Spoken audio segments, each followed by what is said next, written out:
can da tsakar dare ashe kuma teli baki na can yana hira dan in teli fare bacci ya zo ya kashe shi ya fashe haushin nan da ya bashi. Ya samo gatari ya saba ya lababo da zuwansa gidan teli fare ya fada ɗakin ya tasan magado sai ya tarar da mutum kwance bisa abu cikin dare tsammani yake teli fare ne. Ya cire gatari ya gwabda marigayiyar na aka yayo waje yana cewa yau ka san renin wayo ba shi da alfanu. Teli fare na kwance na ji duk ya sha jinin jikinsa. Da ya ga abin da ya faru sai ya ce Allah mai girma, yanzu da ni ya tarar da na ba kunci lahira. Saboda haka ya tashi tarar da kanansa teli karami ya gaya masa abin da ya faru duka. Ya kuma nakalta masa abubuwan da za su yi wa teli baki su kashe shi tun bai samu nasara bisan su ba. Da salatu ta yi kafin mutane su fito sai teli fari ya samu wani wuri ya buya. Kanansa kwa teli karami ya tafi wajen teli baki kamar bai san akwai wani abu ba tsakanin su da shi da wansa. Yace yaya wajen ka nazo in ga maka barayi sun zo sun kashe abokin ka je da daddare. Tun yana dare yayi mun wasici in ya mutu kada in bari a rufe shi. Ya ce ne mu wani mu dauke shi mu jefa shi cikin kogin gwaraje na nan bayan gari. Na nemi ya ga mun wannan dalili yaki. Sau da yawa dai nakan ga in ya fakaici idan mutane na fitan ya fada. Nakan ce ko wanka yake ashe dai lalle ba wanka bane. Akwai dai wani asiri gare shi game da kogin nan. Dan koyaushe je wankan ne ya dawo sai in ga ya dawo da jaka kuɗi. Abinda nake so yanzu ka taimake ni mu dauke shi mu kai can mu jewa in cika wasicin da ya ban mu. Tunda yake shi Allah ya nufa ya zo ajali. Yanzu ni ma garin nan ba ni da wanda zan tunkara da wannan asiri sai kai. Dan tunda na bude ido nake ganin ku tare. Sai aka ji munafikin ko da teli baki ji haka sai ya buga salati. Har da ƴan matsa-matsan ƙarya wai shi masoyinsa ya rasu. Jin an ce kullun teli ya je wanka can yakan dawo da jakar kuɗi sai ya dokanta ya je koya samu wata ƴar hanyar da za ta sa ya gane asirin nan. Ya dubi teli karami ya ce ai sai mu tafi ko? Teli karami ya ce to. Suka samu gadan kara suka je suka tara har teli fari ya samu tufafi ya sa kakan nan tasa ciki ya dinke cip ya buya. Da isansu suka tarar da ita bisa gado suka cicciba suka sa ta bisa gadan karan nan suka dauka. Teli baki na tsammani teli fari ne. Da suka isa bakin kogi suka ajiye gadan kara suka ciccibi gawan nan suka kunduma ta ciki kundum ruwa ya tafi da ita tun suna kallanta ta nutse suka dawo.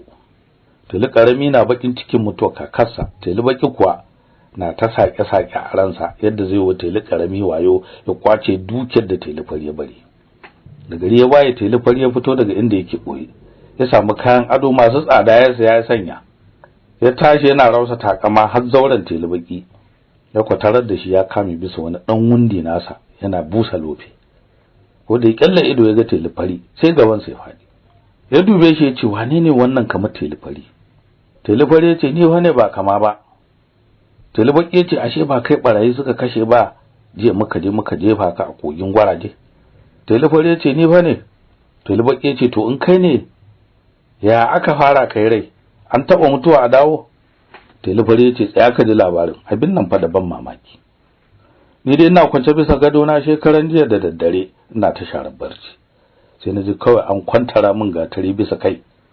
Allah ya sa ba a same ni sosai ba sai aka samu wajen magamakiya da wuya. Shikenan numfashi ya dauke daga gare ni ban san yadda akai ba sai kawai na ganna a wani daki mai kyau gidan sarkin ƴan ruwan kogin gwaraje inda na kan tafi kullum. Teli baki ya ce sarkin ƴan ruwa abokinka ne? Teli fari ya ce ba ni kaɗai ba. Shi musulmi ne ba irin da yake so kamar musulmi. Duk arzikin nan da na tara gaba ɗaya kana tsammani fatauci na kawo min shi? Ai duk abin da ka ganni da shi shike bani. Da na fakaici idan mutane sai in je in fada in yi ƙasa sai gidan. Ba wannan muke ji ba. Na baka labarin yadda muke da sarkin ƴan ruwa. Ko da na farka sai na ji bana iya ko motsi. Kai na kamar baya liƙe da wuyana. Abin ka ga ƴan ruwa nan da nan suka tetaye ni suka bani magani na sha ne ta aman jini gudaji. Da na gama suka samu wani irin abu suka shafa min a raunin da aka yi min. Shafawa ke da wuya sai na ji kamar da duniya ban taɓa yin ciwo ba a wurin. Na ɗauki madubi na duba ko tabo babu. Da suka bani abinci na ci hankali na ya komo. Na duba na ganni tsakan ruwa na tambaye su ya aka fara na zo nan. ni na san bisa gadona na kwanta. Har ruwa suka ce ban san yadda aka yi ba, su dai sun ganni kawai su mamme. Dama tsammani suke na mutu ne, sai da suka lura da kyau suka ga ina numfashi, sa'annan suka san ban mutu ba. Suka yi ta watsa min ruwan sanyi, suna min fita har na farfado. Ni ma kaina nayi mamakin yadda abin ya fara haka. Sarki ɗan ruwa ya sallame ne, bani kuɗi, ni ma ban san ko iyakarsu ba. Ya bani tufafin nan da ka ganni na sa, yace koyaushe na so ganin sa ne buƙatar wani abu in tafi, shi dai baya gajiya da ganin jama'a annabi. Yasa aka fidda ni bakin kogi aka ajiye ni yadda aka saba yi mu. Tilibaki ce haba, na san arzikin nan naka da ya bunƙasa gaba ɗaya da magana. Kaga halin duniya, na tambaye ka abin da kai ka samu wannan arziki, ka ce wai ka sai da fatar jakinka ne da na kashe. Kasa na kashe jakuna na a karin banza da wofi, na ɗauka na kai kantin Amburzin, suka yi ta tsammanin shi kinki nake. Baturan kantin ya sa leburansa suka yi ta ɗimata, na sha kashi kuma nan kamar kurar roƙo. Ka bar ni da bakin cikin batan jakuna, ga kuma tsamin jiki. Ka san ba dan na kai zuciyata nesa ba.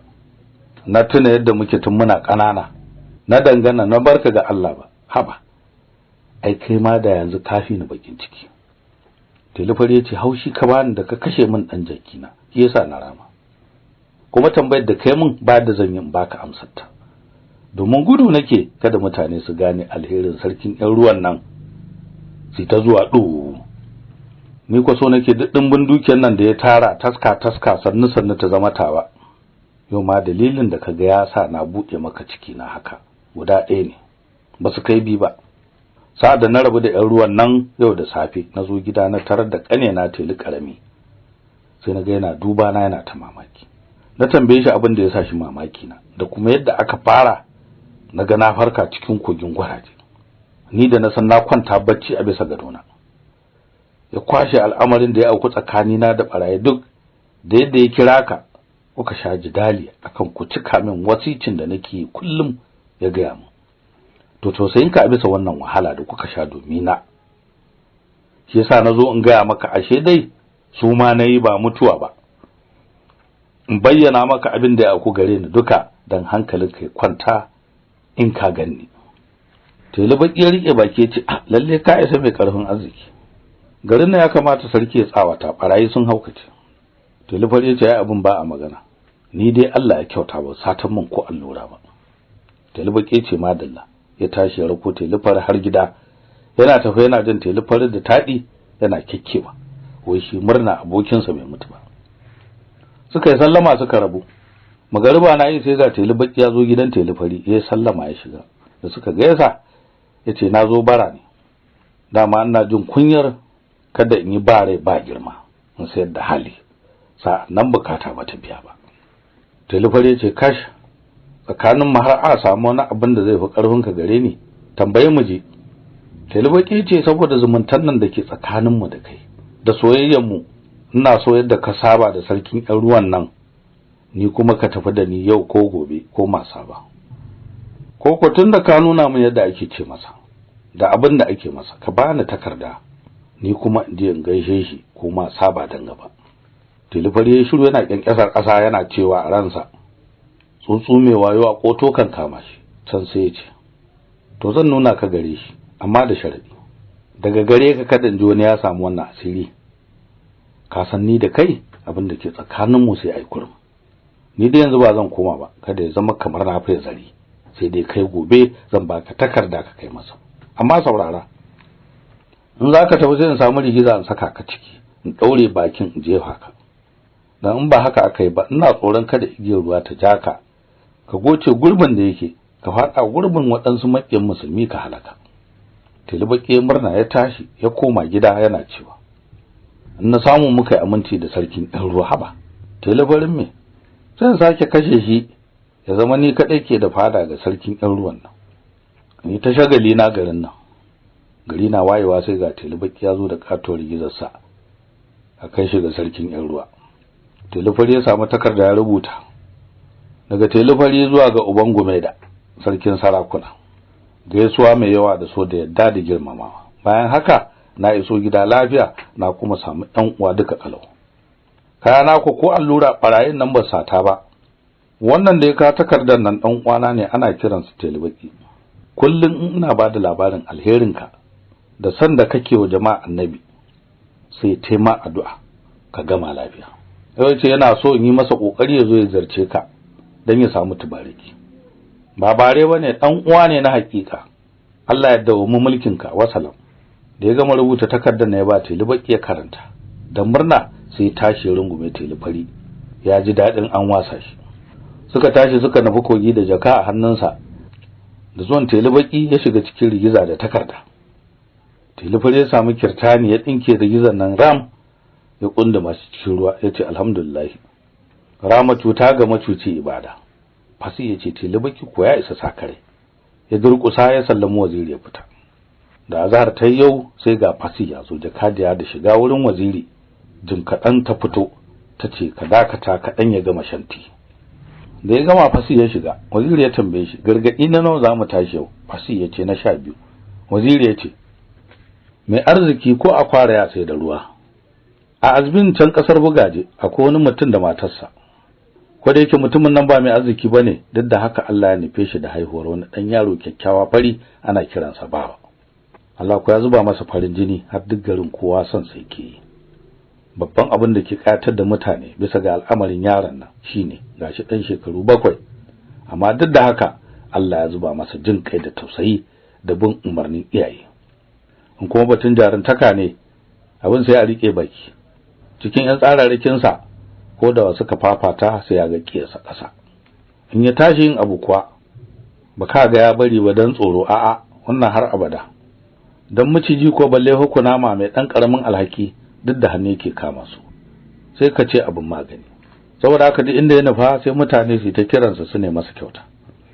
Uwar yaron nan ko ba ta da wata sana'a sai ta dafa tafasa ta kai kasuwa tana sayarwa. Ranar matan nan tana zaune da ɗanta Bawa a kasuwa sai wata tsohuwa mai kosin bi ta zo wurin su. Dan wuyanta siriri amma kai sai ka ce dan tulu. Idan dunanta kulukulu, lebanta kuwa sai ka ce takalma. Ga wani irin hanci tsawon sa yayi kamu guda da hakora zago-zago. Ba ta sayar da komai sai waɗansu ɗan tsummokara. Da zuwanta sai ta sa hannunta cikin tafasar ta ce, nawa ne? Matar ta ce anini. Sai Bawa ya tada kai dube ta yi dariya. Tsohuwan nan ta harare shi tace, ni kake wa dariya? Uwar ta ce dan Allah kyale yaran, in kina sai ki saya. Sai tsohuwan nan ta ɗebi tafasa ta kai ga hancinta ta sunsuna tace, aba ma bata nuna ba. Kuma da hojiya ce oho. Naji tana tsami. Ashe magana tsohuwan nan ta sa Bawa ya kume. Domin baya kaunar wanda zai rena musu ƴar sana'an nan da Allah ya ba su. Domin ita ce alfarmasu. Saboda haka yace wa tsohuwa, ke dan Allah ki tafi ki ba mu. In ba ki sai dan me kike sunsuna mana abin sayuwan mu da kazamin hancin nan naki? In mutane sun gani ai ba sa saya ba. Da tsohuwan nan ta ji haka fa sai ta fushi ta dubi yaro ta ce, ni kake ba a haka? Baka san ni nayi jika da kai ba komai. Je kan Allah ya so ka gani. Yadda kai min dariya kai ma sai an maka. Da jin haka sai uwarsa ta fusata tace ya game sai dai ga alheri. Kurwarsa ki ci kanki ki sha bakin ruwa. Da tsohuwan nan ta ji haka sai tace ayya yar uwata, in abin da na faɗi miki zafi ne ki min gafara. Taibo min tasisin kwabun tafi. Amma dan Allah ki sa dan nan nawa ya dauka min ya raka da ita. Kin san ni yanzu bana iya dauka komai. Ni ma kaina sai inda sanda nake iya tafiya. Ko da jin haka sai Bawa ya farar da ce wallahi innan ba ta dauka sai dai ta bari. Ba domin ta kade muka kawo ba. Ni dai bana daukan mata. Duk fadin kan nan nata tace ba iya daukar tafasassin kwabo. To ina amfanin sa? Uwa ta dubi tsohuwa ta garanta ya baci bisa ga wannan magana. Sai ta tsanantawa ɗanta da ya tafi. Dan baya son yayi wani abin da zai bata iyayensa rai. Sai tashi ya shige gaba, tsohuwa na abinsa suka kama hanya tinkis sai ka ce masu shiga daki. Bayan sun yi tafiyar kamar loko guda suka kai wani gida kango a ƙarshen gari. Suka tarar da gidan kulle.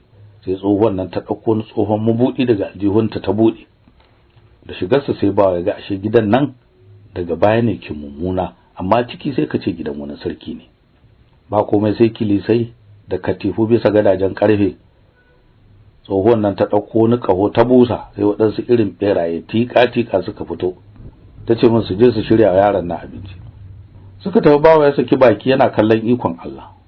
Berayen nan suka shiga kicin yi masa abinci, wannan ya dauko ruwa, wannan ya iza wuta. Sai tsohon nan ta tashi ta girgiza, nan da nan sai ta koma mata sosai. Kusumbin nan ya bace, hancinta da kanta suka koma daidai da na kowa. Wannan abu ya ba yaron nan mamaki kwarai, ya rike baki ya rasa abin da zai ci. Ashe tsohon nan ba mutum bace, aljana ce ta rike da haka nan ta tafi kasuwa yawo. Yawa sai ga berayen na har sun gama abinci. Suka kawo masa tsohon nan ta ce ci, sa'an nan ya tafi gida. Ya kici, tai da shi, tace ladan wahalar da ya mata ne, ya kici. Ta tasan masa kamar za ta cinye shi danye, sa'an nan ya sa hannu yanki loma guda ya sa a baka. Hadewa sake da wuya sai ji an ce ha, tunda muka fito ba mu kai mutum waje ba. Yau wannan ya mutu saura wani. Nan da nan sai ji duka sala ta rufe shi, yake shingida wai dan ya dan huta, sa'an nan ya tashi. Sai bacci ya ɗebe shi. Tun ya farka sai gan shi kuyu cikin rana. Gidan nan mai kyau duk ya bace. Ya ji kansa ya gungurin, hancinsa ya tsawo, gashi sai kusumbi doro gaba doro baya. Wato halitta aljanan nan dai ne ta kawo shi nan ta mayar kansa dan dariyar da ya mata. Dama ta ce ya gani. Yana bu kasuwa inda uwarsa ke sayar da tafasa, ko da yara suka ganshi sai suka dafo shi da ihu, ho ga mai kusumbi, ho ga mai kusumbi. Ka duba hancinsa, kai yara kakaki, ya rasa inda zai sa kansa. Da tarar da uwarsa na zaune yace inna na dawo. Ta waiwaya tace wace ce inna taka? Tawwa wuri. Ya dube ta fashe da kuka yace tuna fa ni ne danki da kika gama na da wata yar tsohuwa yanzu rakata da tafasa. Ita ce ta maida ni haka. Dama na ce ba na zuwa, kika tilasta ni. Da matan nan ta ga ya dame ta sai ta kira mijinta. Da yazo bawa ya ganshi sai ta san masa zai rungume shi, yana cewa baba ni ne danka bawa. Da mijin ya ji haka sai ya dauki sanda yayin ta dukan yaro, sai da ya ruga yana cewa ba yanzu uwar gida ta aiki bawa ba ya raka wata tsohuwa da tafasa. Kila ma ya tsaya wasan su ne na yara, ba dan haka ba ada yanzu ya dawo. Haba yaro yanzu da mutane haka, muguwa aniyar ka tabi ka. Da bawa ya ruga sai yara suka bi shi suna jifa su ne masa kowa. Ko da ya rabu da su sai ya kama wata hanya, bai san inda za shi ba. Can da dare ya masa sai hangi wuta cikin dokar daji, ya ta san wurin. Yace bari in tafi, ko menene yake can ya halaka ni in huta da wannan bakin ciki. Da isarsa sai ga wata yar tsohuwa ta fito ta tarbe shi abin da ya kawo shi, ya bayyana mata duk yadda labarin sa yake tun daga farko zuwa ƙarshe. Da ta je sai ta nisa ta ce na san aljannar da ta maka wannan abu, sunanta Inna. Kai ma ta maka da sauki tunda har kana iya tafiya. Waɗansu in ta shanye su ai ko tafiya ba su iyawa sai jan gindi. Bawa ya dube ta yace kaka ke kade kenan gidan. Tsohuwa ce murmushi tace hala kaga kamar kewa te mun yawa ni kade ko? Bawa yace kuma dan namun daji nake tsoron ki da su. Tsohuwa ta sake murmushi tace dan wannan kada kai shakka ta. Shiri iri ba wanda ban sani ba na aljanu, sai maganin Inna ne kadai har yanzu Allah bai bani ba. Amma zan aike ka wajen wanda zai kubutar da kai kaji. Bawa ya durkusa ya godiya, ta kama hannunsa suka shige gida. Ta saya kwana biyu nan ya huta, sa'an nan ta kawo waɗansu takalma na karfe ta bashi. Duk sa'ad da ka sa waɗannan sai kaga kana ta gudu, ko kwana 10 kai kana gudu ba za ka gaji ba. Ta bayyana masa garuruwan da zai tambaya har ya kai dajin da zai tarar da ayyana sarkin bokai. Tace in ya ga masa yadda suka yi, ya nuna masa waɗannan takalma ya taimake shi ya mai da shi siffarsa ta asali. Bawa ya sake durkusa ya mata godiya, ta kawo ta yar laya maganin tsautsayi ta bashi. Da zai wuce ya tambaye ta sunanta, tace sunana Uwani. Ya sake durkusawa sa'an nan ya tafi. Ko da ya bace wa tsohuwar sai sa takalmansa ya aza da gudu tun safe har la'asar bai gaji ba, har ya kai wani gari wai shi Lale. Da isarsa kofa ya tsaya ya tuɓe takalma ya shiga yana fada. Yara kwa da ganin sa suka bi shi, gawa da. Kai ko yana da hanci da tsawo, shantu. Da wani dogari ya ga yara za su rauna shi, sai kama hannunsa ya tafi da shi har wajen sarki. Bawa ya faɗi ya gaisuwa, sarki ya dube shi ya bushe da dariya, yace daga ina malam dogo? Bawa yace Allah ya baka nasara, ga mu dai. Na fito yawon duniya ne, daga yamma nake. Aka bashi daki nan barga ya sauka, aka kai masa abinci ce. Da gari ya waye suka ƙara gaisawa da sarki, sai sarki ya tambaye shi in yana son ya zauna wajensa. Bawa yace naga halin zama, Allah ya daukake ka, me zai hana? Sarki yace haka nan ne. kai ko wani aiki kake son a saka a fada, ko ko ka fa son barka ne a huce mutane su rika zuwa kallon halitta ubangiji? Bawa ya ce a ni ma sun jan kaza ka sani. Sarki ya bushe da dariya ce in ba abinka ba ina kai ina yin masinja. Bawa dai na ce sai a bashi. Waziri ya ce ai sai a yadda yake so, dan mutum ya ce yana iya haɗe gatari sai a saka masa kota. Sarki ya ce haka nan ne. Aka sa bawa masinja kamar da wasa, gari na wayewa aka bashi takarda ya kai wani gari. In mutum ko ya tashi daga nan da safe komai tafiyarsa ya kai magariba kafin ya isa. Da fitar bawa ya sa takalma ya ranta cikin nakare, azhar ba ta ba sai gashi ya komo da amsar takardar. Mutane suka yi ta mamaki suka ce lalle mutumin nan dan sababi ne, in ka bibiya ma yana da aljanu, wannan irin halitta tasa ba ta zama banza. Sarki mai da bawa babban masinjin sa karfi da yaji, ya kuma ɗaukaka shi ɗaukakawa mai tsanani har ya zama komai ce a fada baya tashi. Da yaga ya samu arziki haka sai kuruta ta ɗebe shi, ya ta barnatar da abin da ya samu wurin baiwa fadawa da bayan sarki wai dan su so shi. Bai sani ba so na hakika baya samuwa daga mutane dan kyauta sai dan halinka. Fasi ya ce ai an ce da hannu kan san girma, ya zan ba mutane abina sa'annan su ki so na? Waziri ya ce sa soka sai dai ba so na hakika ba, da kai magana sai kaga kowa ya zabura ya cika maka umarni. Waɗansu ma sai kaji suna baka roman baka suna cewa duk garin nan baka maka, amma da ka tsaya ce sa'annan zaka gane masoyinka da makinka. Sai kuma kaji sakai da ta fara gabawa. Ko da yake bawa na taba mutanen garin nan kuɗi dan su so shi, ashe alamar soyayyar da suke nuna masa ta baka ce kawai ta ciki na ciki, dan haushin sa da suke ji na ya kwace musu fada. Babban makin bawa alalai shine waziri, amma duk da haka bawa bai sani ba. Wazirin nan ko ba bawa kaɗai ba, duk wanda ya ga sarki na wani ɗan ta'ammali da shi baya ƙaunarsa. Shi bai tsare komai ba sai ƙeta da ashararanci. Manyan garin nan duk baya ganin kowa da gashi, ya ku samu sarki kamar abin magani, komai yace yayi baya ce masa a'a. Inda kara zai ajiye yace kada sarkin ne ya ƙetare, baya ƙetarewa. Ana nan dai ta kai haran nan yace wa sarki su rika zuwa yawo da daddare sa'ad da kowa ya bacci dan su rika jin inda ake zagin su. Sarki ba son yin wannan abu, amma dan yana shayan waziri sai yadda suka yi tayi kullum. Da sun wuce wani gida sun ji an ambaci sunan waziri ko sarki da safe sai waziri ya damu sarki sai ya sa an kamo su. Yayi musu zagin kare dangi, yace sarki kuma ya sa ai musu bulala a daure su. Duk gari al'amarin nan na waziri ya dame su. Shi ma sarki abin ya dame shi, ya rasa yadda zai yi. Ya zama masa alaƙaƙai kashin bakin tukunya. Ka ki shiga ka ki fita. Ana nan ran nan sai waziri ya kokari ya gama kai da wata tsohuwar jakadiyar sarki, aka sato masa murjanin uwar gidan sarki, ya dauka ya kai karkashin gadan bawa ya boye. Da gari ya waye aka yi ta neman murjani kasa da sama ba a gani ba. Jakadiyar nan tace ayi binciken dukkan gida har da dakunan bayi a gani. Aka bi shawararta aka yi ta binciken dakuna. Ko da sarkin zagi ya shiga ɗakin bawa ya duba karkashin gado sai ga murjana. Sarkin zagi ya kuwa aka taru ya nuna sarki. Duk bayan sarki suka rike baki dan mamaki. Sai fa kowa ya wasa bakin sa ya shiga saran bawa da abin da yayi da wanda bai yi ba ma. Zai rantsuwa ya musu, sarkin dogare ya buga masa tsawa ya kyale. Sarki ya kira waziri ya ce kaji abin da bawa yayi mana. Ashe dai barawo ne. Waziri ya ce to ai ko da ma abin da nakan gaya maka kenan. Tsintattan mage ba ta mage. Sarki dubu waziri ya ce gaskiyarka, to wannan horo za mu masa. Waziri ya ce har akwai wani horo da yafi ka kashe shi kawai kowa ya huta. Sarki ya ce tunda na dauke shi akan amana lalle ba na halaka shi, sai dai in gama shi da dogare saraka shi ya ban min gari na yanzu. Bawo ya dubu waziri ya fashe da kuka ya ce Allah ya isa. Sarki ya gama shi da dogare, amma waziri ya zaga daga baya sallame su, ya sa waɗansu ƴan birni suka bi shi da eho barawo ba dan takalman nan nasa ba da ya sa ya ruga ta sun kashe shi da jiwa. Da bawa ga yayi wa yaran nan nisa dan yana tsoron kada a sa masu dawaki su biyo baya, sai yanki daji ya ta gudu tun daga safa har azhar, bai san inda zashi ba.